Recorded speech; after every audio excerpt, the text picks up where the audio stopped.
ソクラテスより賢い者はいない。いやいや、そんなわけあるたいが。昔々、アテネの広場に、やたら人に話しかけてはやたら質問ばかりするおっちゃんがおった。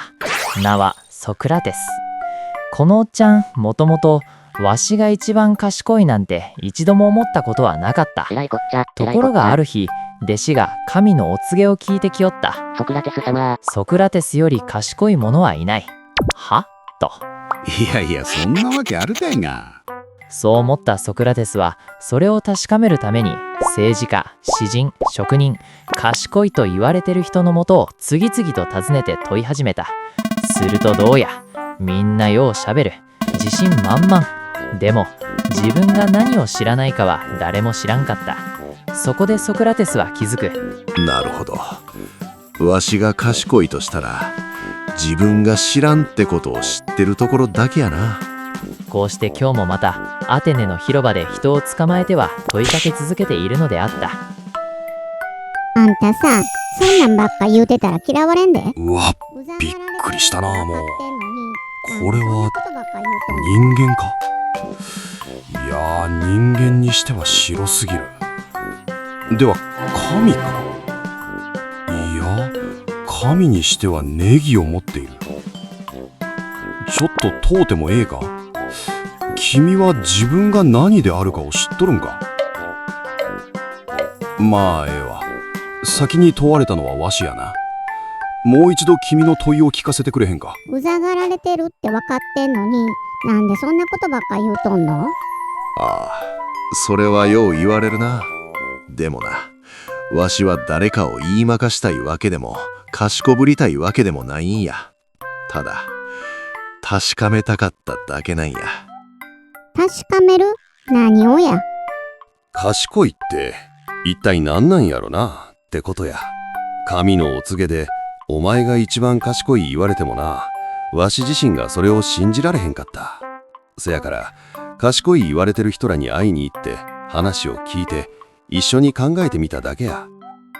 ほな結局考え続けた人が人間らしいっておっちゃんは思うわけや。少なくともな、考えるのをやめてもう分かったって思った瞬間から人は一番危ないと思っとる。知らんことを知らんままにしてる人より知らんと気づいてる人の方がまだ話ができるやろ。めんどくさ。せやろな。せやから嫌われるんやと思うで。これ言わんこっちゃない。で誰に嫌われとんの？まあもうすぐ捕まって裁判にかけられると思うわ。なんで？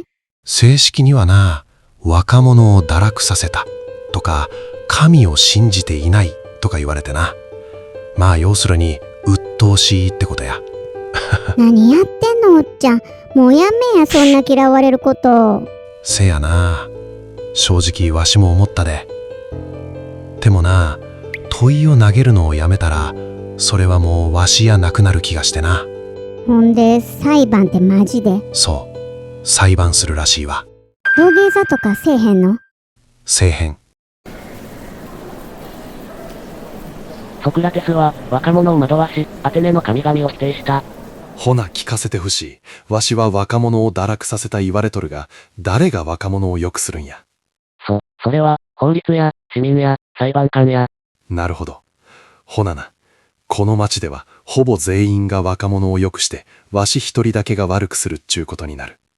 そんなことあるか。それにやな、もしわしがわざと若者を悪くしてるなら、自分の身の回りに悪い人間を増やすことになる。人はな、自分を傷つけることをわざと選ぶやろか。このおっちゃん、論点全部ひっくり返しよった。だが、お前は神を信じていない。不思議やな。神の声に従って生きとるって言うとるわしが、なんで神を信じてないことになるんや。神の働きは信じるが、神は信じないなんて、そんな矛盾あるか。めんどくさいけど、めちゃくちゃ頭ええこと言うとるやん。わしは賢くない。ただ一つ知ってるのは、自分は何も知らんちゅうことだけや。せやから問う。考えるのをやめた人間より、考え続ける人間の方が町にとって危険や言うなら、ほな、この町はもう考えるのを必要としてへんのやろな。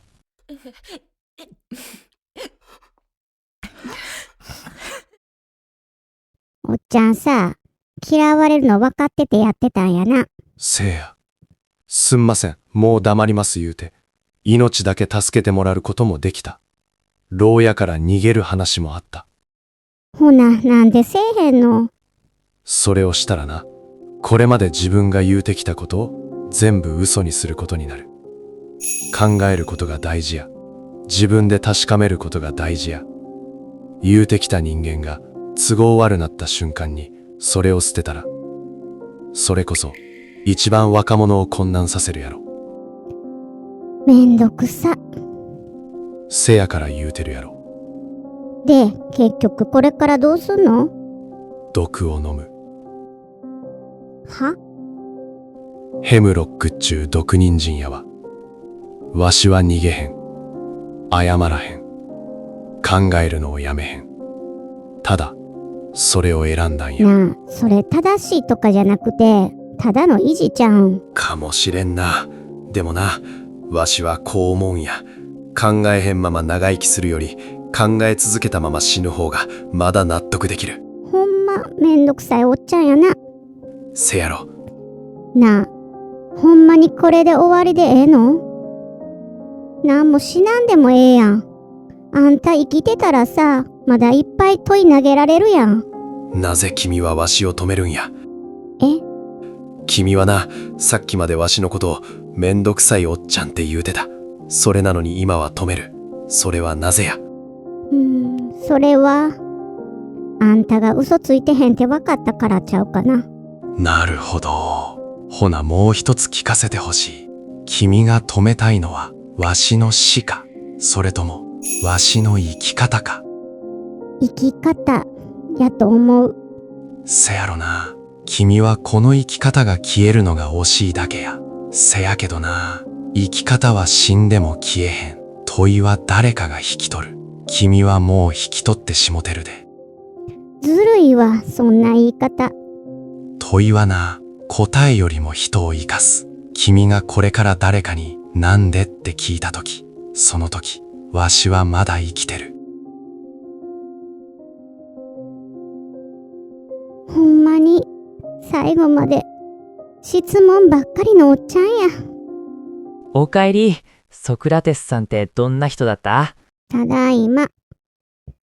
ソクラテスはな、答えを残さへんかったわ。せやけど、問いを持って生きる背中は残した。だから今も、あの変なおっちゃんは生きてるんやと思う。けどな、もし、君がおっちゃんと同じように、自分の信念に沿って死ぬことを選んだとしたら、私は問いよりも先に手を伸ばしてしまうと思う。何言ってんの？そんな死ぬことを選ぶほどの信念、今の僕にはないよ。心配性だな。ほんま、あのおっちゃんええこと言うてたな。決まってたそんな単純な話じゃ